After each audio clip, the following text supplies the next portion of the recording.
There's a peculiar phenomenon we all know but rarely question: a song, or even a fragment of a song, lodged in the mind with no invitation, playing on loop endlessly. The mind hums it quietly in the background, sometimes for hours, sometimes days, and yet we cannot will it away. Scientists call it an earworm, a small, persistent melody that refuses to leave, and the reasons for its grip are surprisingly revealing about how the human brain works. Earworms thrive in the gaps of attention. When the mind is idle, walking to work, washing dishes, or even trying to sleep, the brain searches for patterns, familiar anchors to occupy consciousness. Music, especially repetitive melodies with simple rhythms, fits perfectly into these mental spaces. The brain latches onto fragments that are easy to replay, like a puzzle piece that fits neatly into the grooves of memory. Sometimes it is the chorus, a hook, or even a single line that spins endlessly because it satisfies the brain's craving for structure. This compulsion is rooted in memory and expectation. The brain is constantly predicting what comes next, forming patterns to anticipate the world around it. When a song enters the mind, it is not just a passive replay, it is active rehearsal. The brain anticipates each note, each word, reinforcing neural pathways in a loop. Repetition and familiarity intensify the effect. Oddly enough, songs that are slightly incomplete or unexpected, those that leave the brain guessing, tend to stick even more. They demand mental attention, urging the mind to finish what has begun. Emotion plays a silent, invisible role. Songs associated with memories, feelings, or moods are more likely to return uninvited.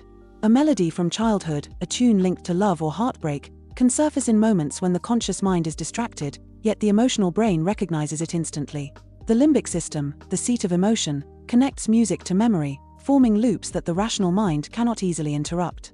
Even a song we dislike can become an earworm if it is emotionally charged or cognitively catchy. Earworms are also deeply tied to identity. They reflect the unconscious selections of the mind, revealing what resonates internally even when we are unaware. They are snapshots of taste, cultural influence, and personal experience. Why that song now? Why that chorus? The answers lie not in the logic of preference but in the hidden architecture of memory and attention. The brain chooses without consulting the conscious self, like a silent curator of mental soundtracks. Interestingly, attempts to forcibly remove an earworm often fail. The more we try to push it away, the more persistent it becomes. This is because the brain engages in a loop known as the Zeigarnik effect, where unfinished or unresolved tasks occupy mental space until they are completed. A song stuck in the mind behaves like an incomplete task, demanding closure. Sometimes the only way to release it is to replace it with another tune, to offer the mind a new pattern to follow, though even that is temporary. Cognitive scientists have found that earworms can serve subtle, unrecognized functions. They may be a form of mental rehearsal, a way for the brain to practice attention, memory, and prediction. They occupy the mind in low-stakes ways, keeping neural circuits active without conscious effort. In a strange sense, they are mental exercises disguised as irritation, small reminders of the brain's constant need to process, predict, and loop information. The phenomenon is also a reminder of our deep connection to rhythm and sound. Humans are wired to respond to melody and repetition. Even the simplest beats resonate with neural patterns, echoing through circuits that evolved for speech, movement, and social bonding. Music in the mind mirrors music in the body. Earworms are the brain dancing quietly to a tune only it can hear, a private concert shaped by memory, expectation, and emotion, yet there is an intimacy in the experience. An earworm is not just a melody, it is a glimpse into the unconscious mind. It reveals the thoughts, moods, and patterns that operate beneath awareness. It surfaces when attention wavers, when the conscious mind loosens its grip, offering a fleeting sense of self-reflection.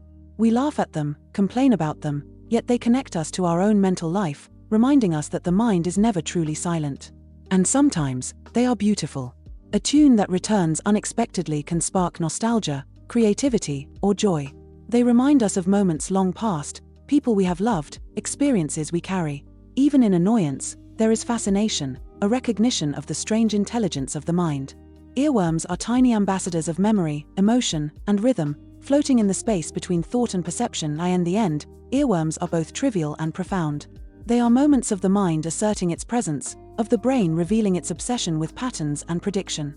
They are reminders that cognition is never passive, that even in silence, our neural circuits are alive, rehearsing, looping, remembering.